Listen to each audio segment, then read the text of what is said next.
Well, go to the English language version of China's People's Daily online and you see nothing about the thousands on Hong Kong streets, although they do cover the flag-raising ceremony.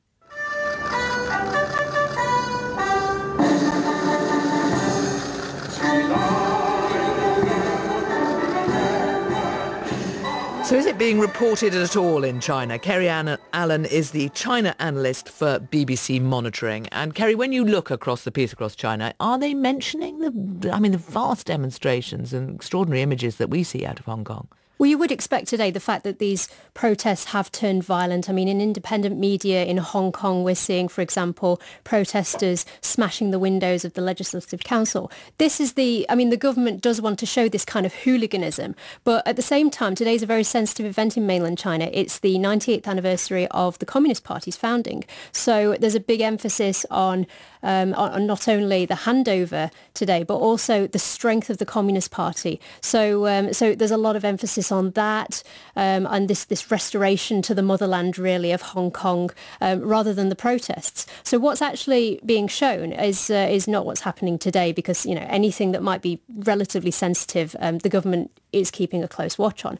But there is some footage that's being shown of protesters over the weekend, and what you can see is on CCTV, which is the main broadcaster in China, you can see in the foreground of these pictures, you can't see what's happening in the background, but you can see people holding up placards saying, "We support the Hong Kong police," and the Hong Kong police are doing a good job. So people are seeing this. They're seeing this sea of people protesting. We're not sure when it was from. They say it's the weekend. But the idea that people in mainland China have is that there are hundreds of thousands of people out on the street saying the police are doing a good job.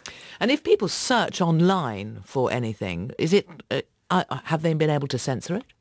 Well, the censorship has actually kind of cooled down now. So, these protests, they're entering the fourth week. And when they initially kicked off, the word Hong Kong just became outright censored. So the government was actively trying to remove posts that showed pictures of people out protesting in the street. But now that it's managed to create this dialogue that if people are out on the street, they're protesting and saying that the police have a really hard job on their hands, now they don't really need to censor. So a lot of these words related, Hong Kong and certain areas like Causeway Bay, Victoria Park, they're no longer being censored by platforms like Sina Weibo, which is Facebook or Twitter's equivalent. Kerry Allen, thank you very much.